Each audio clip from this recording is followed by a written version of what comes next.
The faces in the boardroom turned toward me with that mixture of pity and awkward discomfort that signals the end of a career. I stood frozen mid-sentence, my presentation on the massive display behind me showing 3 years of my research, the breakthrough that was supposed to secure our company's future. "I'm sorry to interrupt, Veda," Brielle said, not sounding sorry at all, as she strode in wearing a cream suit that probably cost more than my monthly rent. Ellis's daughter had perfect timing as always, but there's been a change of plan.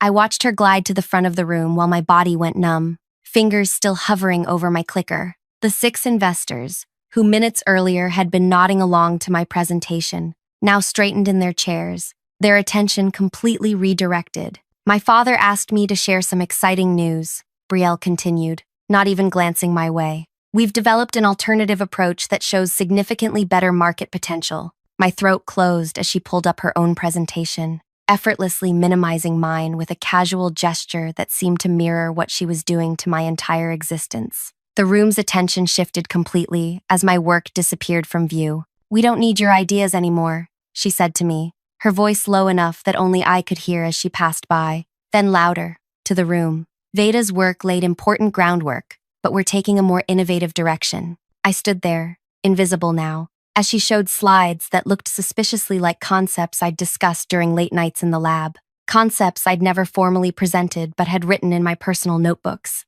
Concepts that somehow now belonged to her. When she finished, the room erupted in applause. Kieran, our lead investor, actually stood up. "This is exactly what we hope to see," he said, beaming at Brielle. "Much more commercially viable." I packed my laptop with mechanical movements as they discussed funding rounds and expansion plans. Nobody noticed when I slipped my keycard out of my wallet and placed it on the table. I caught Ellis's eye as I headed for the door. The CEO who'd once told me I was the future of his company now looked through me like I was already gone. "Enjoy the funding," I said quietly, my voice steadier than I felt. It was only when I reached my car that the shaking started. I gripped the steering wheel, trying to process what had just happened. 3 years of work, my innovation, my future, and most crushing of all, they didn't even need me to explain it. Brielle had studied my work closely enough to present it as her own. I drove home in a daze, already calculating what I needed to withdraw before Ellis realized what I'd done. I had 48 hours at most. Before we continue, if you're enjoying this story, please hit that like button and subscribe to the channel. Your support means everything, and I promise the revenge coming up is worth sticking around for. Drop a comment about what you think Veda should do next.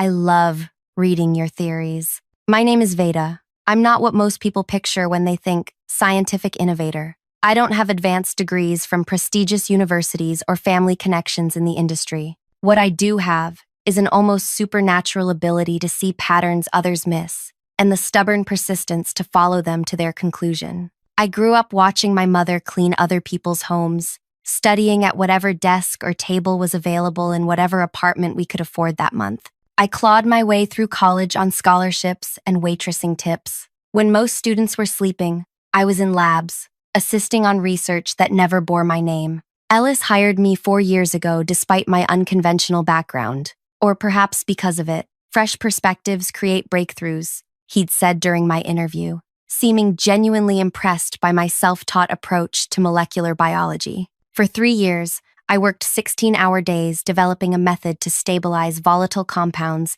that could revolutionize how we deliver targeted medications to the body. It wasn't just a job, it was my life's work, the innovation that would finally prove I belonged. I never saw Brielle coming. She arrived 8 months ago, fresh from some European business school, installed in the corner office with a made-up title, Strategic Innovation Director. Ellis introduced her with proud father eyes, telling us all how lucky we were to have her fresh perspective. I tried to be welcoming. I shared my research when she asked questions, explained my methodology when she seemed interested. I thought she genuinely wanted to learn. "You're brilliant, Veda," she told me once, leaning against my workstation. "But you don't understand how this industry actually works." I didn't realize those words were both a warning and a threat. The meeting with investors had been scheduled for months, my chance to present directly to the people who controlled our future funding. Ellis had personally told me to prepare, had reviewed my slides,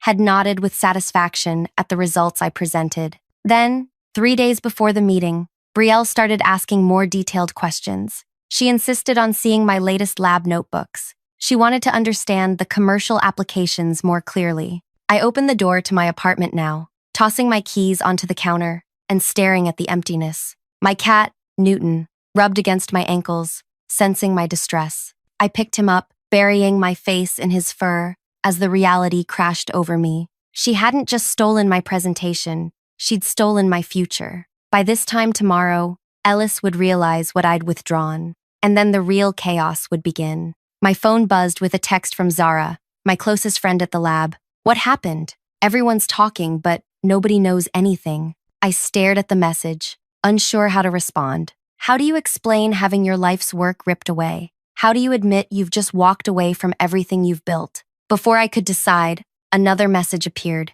This one from Ellis himself. We need to talk. Now. I turned off my phone and opened my laptop instead. There was work to do. The next morning dawned with the artificial calm that precedes a storm. I showered, dressed carefully in my most professional outfit, and prepared for the confrontation I knew was coming. My laptop contained everything I needed, the proof that would either save me or destroy us all. When I arrived at the research park, the security guard waved me through with a confused expression. Thought you quit yesterday, he said. Not officially, I answered with a smile that felt like broken glass on my lips. The lab was buzzing with unusual energy when I walked in. Conversations stopped as I passed. Colleagues avoided eye contact. I walked directly to my station and began gathering my personal items, ignoring the whispers that followed me. Zara appeared at my side, her voice low and urgent. Ellis has been looking for you since yesterday afternoon. He's ballistic. What did you do? I carefully placed my coffee mug in my bag. Nothing he didn't deserve. Veda, this isn't like you. Tell me what's happening. Before I could answer, Ellis's voice boomed across the lab.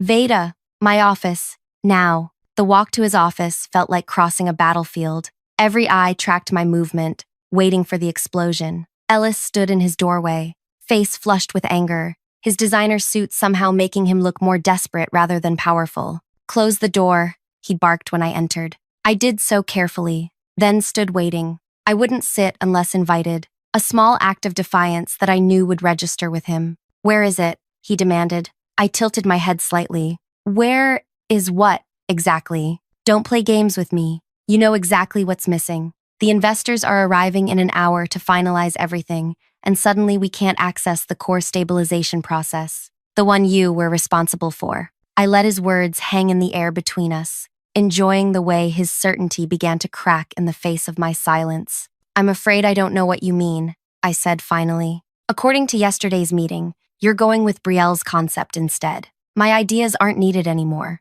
Ellis's face darkened. Her concept relies on your stabilization process, which is suddenly incomplete in our systems. What did you remove? I smiled then, the kind of smile that comes from knowing you hold all the cards, while your opponent has just realized they've been bluffing with nothing. I didn't remove anything from company systems, Ellis. That would be unethical, and possibly illegal. Then explain to me why we can't replicate your results this morning. The investors are expecting a demonstration in 60 minutes. The door opened behind me, and Brielle swept in, her confidence from yesterday replaced with barely contained panic. Daddy, the lab team can't. She stopped short when she saw me. What is she doing here? I turned to face her, maintaining my calm. I came to collect my things, since you made it clear yesterday that my ideas aren't needed anymore. Brielle looked from me to her father and back again. You did something. We can't get the stabilization process to work. That's unfortunate, I said, adjusting my bag on my shoulder.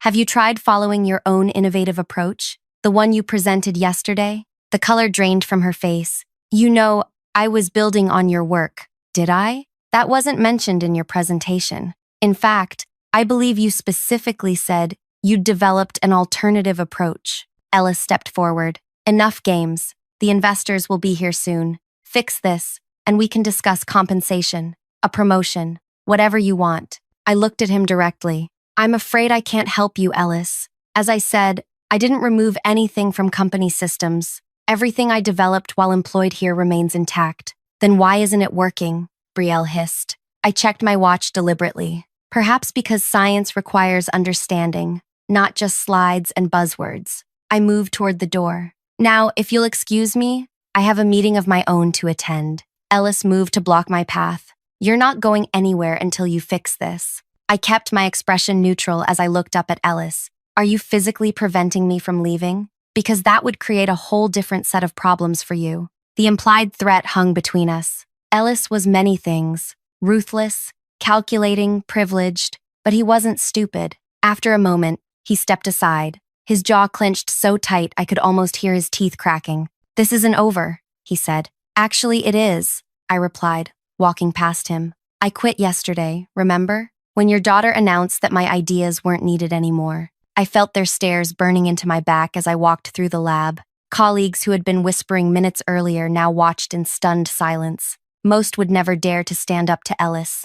His reputation for crushing opposition was legendary. As I reached the main door, Brielle's voice rang out, high and strained. "She sabotaged us. She must have." I didn't turn around. I didn't need to see the expressions to know the damage was spreading. Doubt, confusion, fear. The investors would arrive to find chaos instead of confidence. The perfect presentation Brielle had delivered yesterday would crumble when they asked for demonstrations. Outside, I took my first deep breath since entering the building. The morning air felt cleansing after the suffocating tension. I checked my phone. 3 missed calls from unknown numbers, and a text from Zara. What just happened? I got into my car but didn't start it immediately. Instead, I watched the main entrance, waiting. 5 minutes later, Kieran arrived with 2 other investors. Their expensive cars and confident strides spoke of people accustomed to being catered to. They had no idea they were walking into a disaster.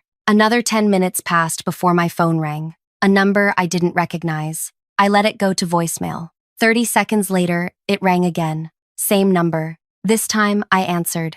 Veda speaking. "This is Kieran Walsh." His voice was tight, controlled. "We need to talk." "I'm listening. Not over the phone. Where are you?" I looked at the glass building gleaming in the morning sun. "Close by." "Meet me at the coffee shop across the street." 5 minutes. He hung up without waiting for my response. I smiled at my reflection in the rearview mirror. Right on schedule. When I entered the coffee shop, Kieran was already seated in a corner booth, as far from other customers as possible. His normally immaculate appearance showed signs of strain, tie slightly askew, a faint sheen of sweat on his forehead. I ordered a coffee before joining him, taking my time, establishing control of the interaction through unhurried movements. "What happened in there?" he demanded, when I finally sat down. I sipped my coffee. "You'll have to be more specific." "Don't play games, Veda. Yesterday, Brielle presents a revolutionary stabilization process. Today, nobody can make it work, and Ellis looks like he's about to have a stroke. That sounds stressful for them." Kieran leaned forward. 6 investors are ready to commit $80 million in funding, but not if this is smoke and mirrors. I nodded thoughtfully. Interesting dilemma. "What do you want?" He was direct now, recognizing negotiation when he saw it. "Want to fix this. To make the process work, like it did in all the preliminary reports we reviewed. I'm not employed there anymore. That can change." He pulled out his phone, scrolling briefly. "Your salary was what, $110,000? We can triple that, plus stock options." I shook my head. "You're negotiating for the wrong company, Kieran." His eyes narrowed. "What does that mean?" "It means I'm not interested in going back to work for Ellis." "Then what do you want?" I took another sip, letting him wait for my answer. "You're investing in a specific innovation, correct? A molecular stabilization process that allows for targeted delivery with minimal degradation?" "Yes." "And you've verified that this process works? That it's reproducible?" He shifted uncomfortably. The preliminary data was compelling, but this morning, suddenly nobody can make it work. I said, "Doesn't that concern you?" "It would concern me more if I didn't think you were behind it somehow." I smiled. "That's quite an accusation. Am I wrong?" "Let me ask you something, Kieran. In yesterday's presentation, who did Brielle say developed this process?" He frowned, thinking back. "She presented it as the company's innovation, her team's work." "Her team." I nodded slowly. "Interesting." His expression changed as understanding dawned. "You're saying..." "I'm saying you should be very careful about where you put $80 million. I stood up, leaving my coffee half finished. Especially when the person presenting can't actually deliver what they're selling. "Wait." Kieran reached for my arm, but stopped short of touching me. We need to continue this conversation. I agree, but not here, and not now. I handed him a business card, blank, except for a phone number. Call this number at 3 p.m. today, if you're interested in seeing what actually works. I left him sitting there, staring at the card in his hand. By the time I returned to my apartment, my phone was lighting up with messages. The lab was in complete disarray. Technicians couldn't replicate results that had been consistent for months. Brielle was blaming faulty equipment. Ellis was threatening everyone with termination if they didn't fix it. Zara texted, "Ellis just fired Darren for suggesting the process might be flawed. What is happening? What is happening?" I didn't respond. Instead, I opened my laptop and began preparing for my 3 p.m. meeting. Everything needed to be perfect.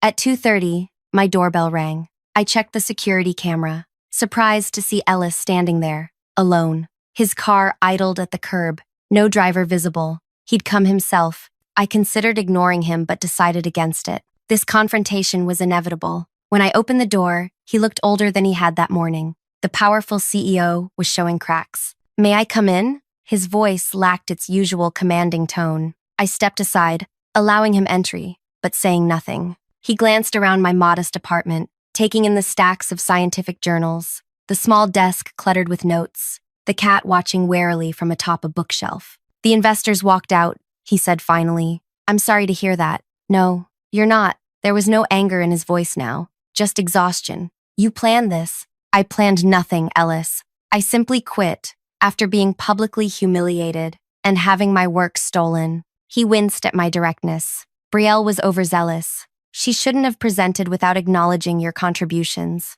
"Contributions?" I laughed, the sound harsh even to my own ears. "That's an interesting way to describe creating the entire process." "We can fix this," he said, moving to sit on my sofa without invitation. "Come back. Full credit. Higher position. Name your terms." I studied him, this man who had once represented opportunity to me. "Why would I trust you now?" "Why would I trust you now? Because without you, we lose everything.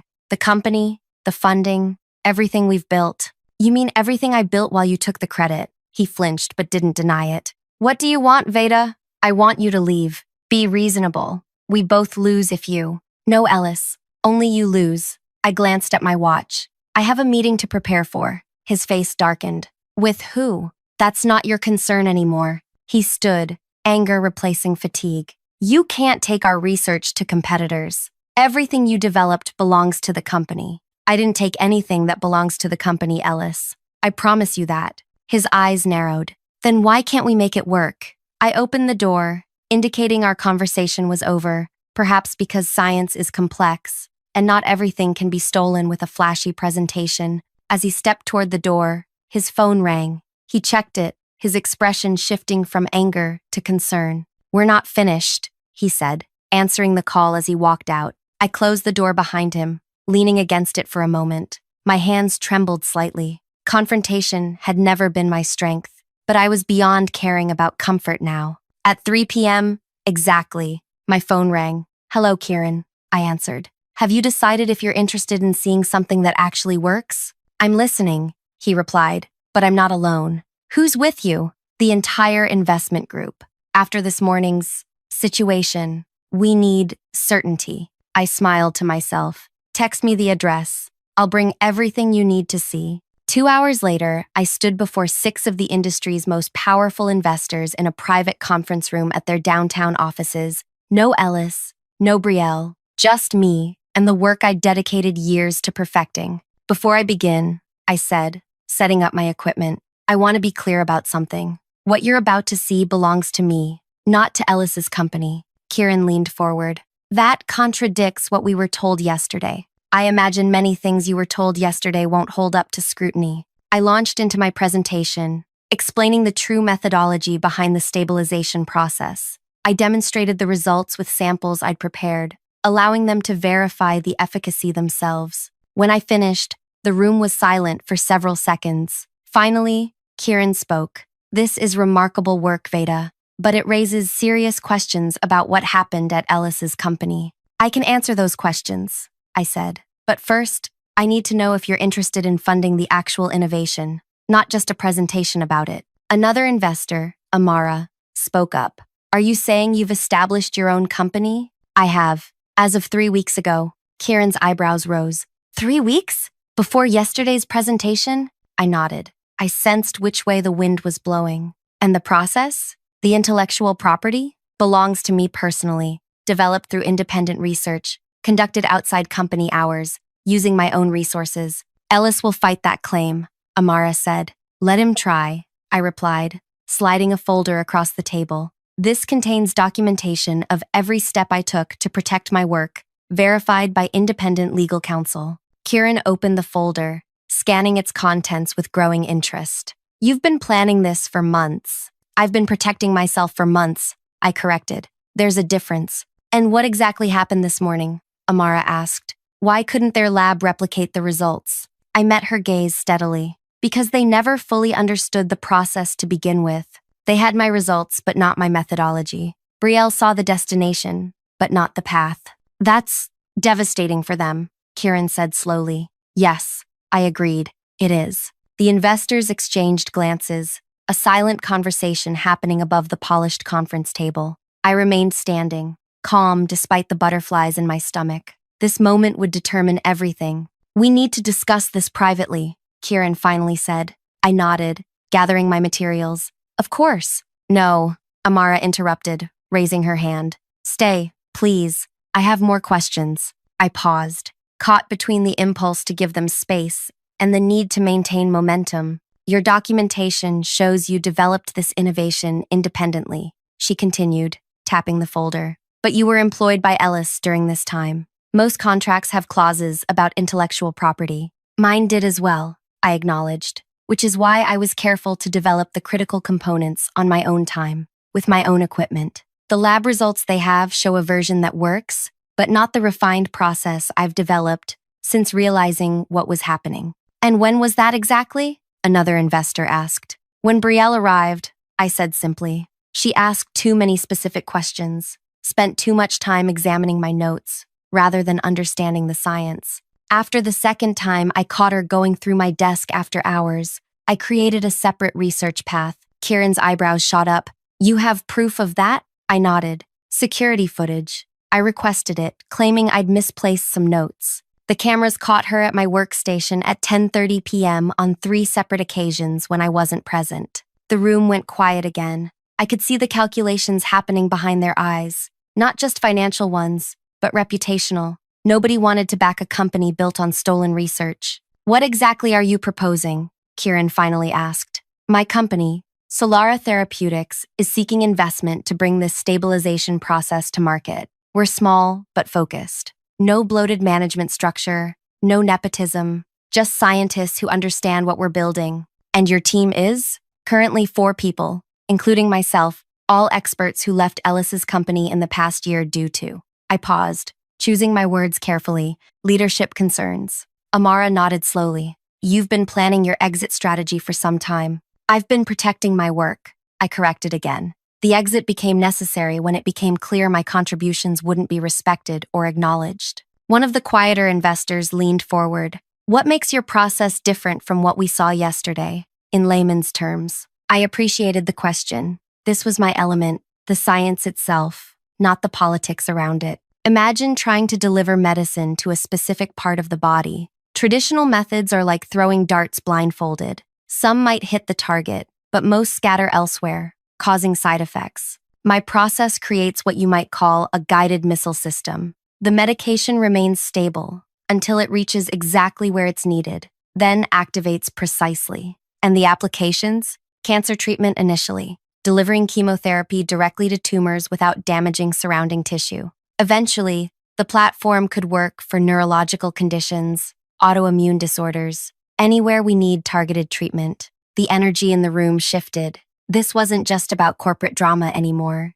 It was about potential that transcended it. We need to verify your claims independently, Kieran said, his voice carrying new respect. I welcome that, I replied. In the meantime, Amara added, I suggest we pause our discussions with Ellis's company. The meeting concluded with handshakes and promises of follow-up discussions. As I packed my presentation materials, Kieran approached me privately. Ellis called me 6 times today, he said quietly. I continued organizing my papers, That's unfortunate. He claims you stole research. That would be projection on his part. Kieran studied me for a moment. You knew this would happen. All of it. I met his gaze. I knew what kind of people I was dealing with. The rest was just paying attention. As I left the building, my phone vibrated with a text from Zara. Total meltdown happening. Ellis firing people left and right. Brielle locked herself in the bathroom crying. What did you do? I didn't respond. Some things were better explained in person.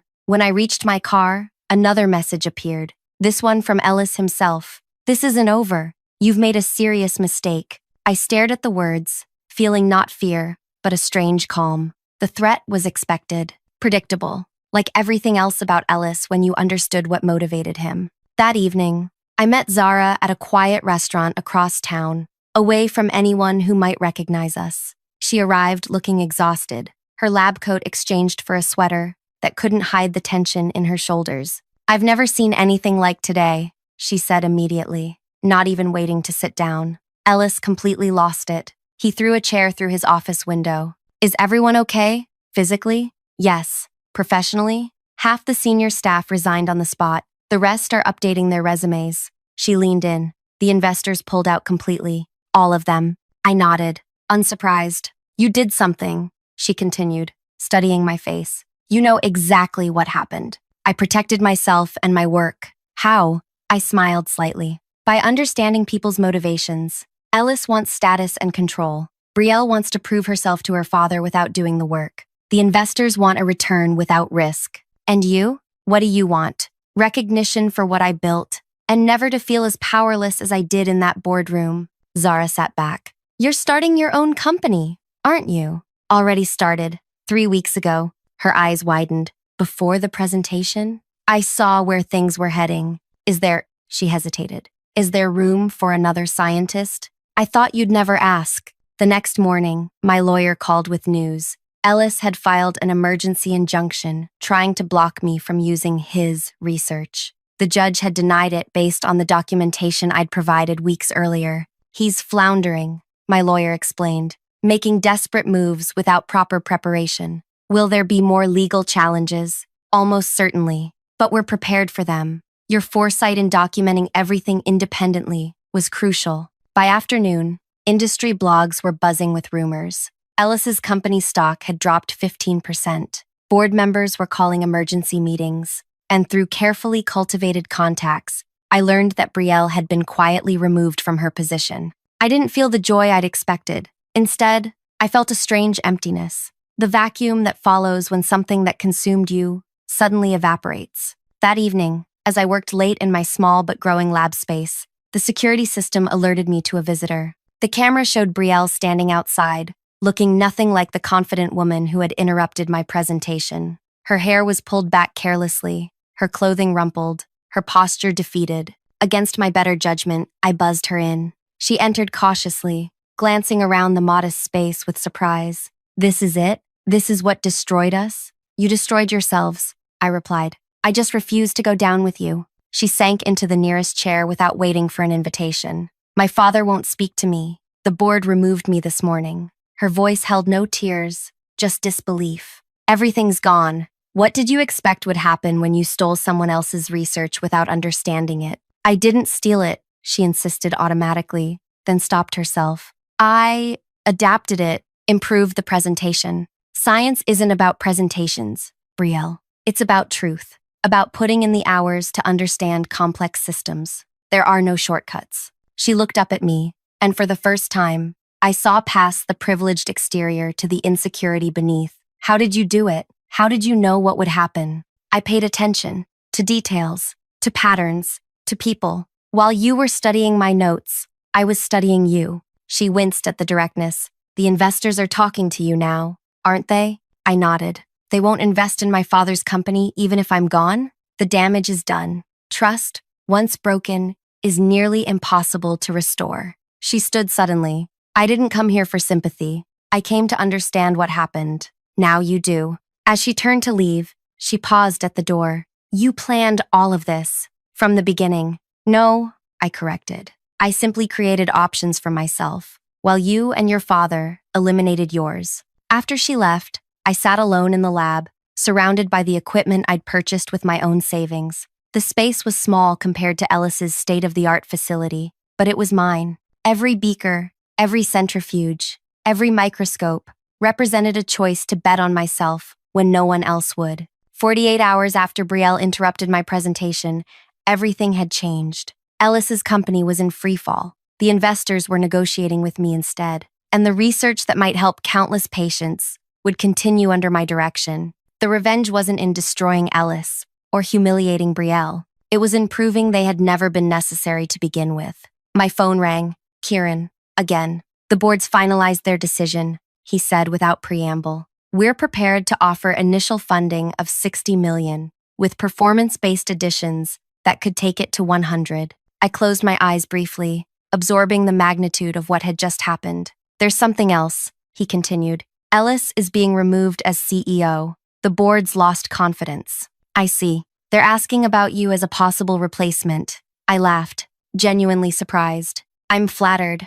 but no, I'm building something of my own now. I thought you might say that. Worth asking, though. When we hung up, I walked through the quiet lab, running my fingers over equipment that represented not just scientific tools, but freedom. The freedom to work on my own terms, to be recognized for my contributions, to never again stand silently while someone else took credit for my life's work. The next morning, a courier delivered a package to my apartment. Inside was a lab notebook, my original one, the one that had disappeared from my desk months earlier. A small note accompanied it, written in Ellis's distinctive handwriting. You've won. Was it worth it? I closed the notebook, feeling the weight of years of work in my hands. Was it worth it? The question lingered as I prepared for my day, for investor meetings, for the beginning of something new. The answer came later that afternoon when I walked into our expanded lab space, where Zara and 2 other scientists were already setting up equipment. They looked up as I entered,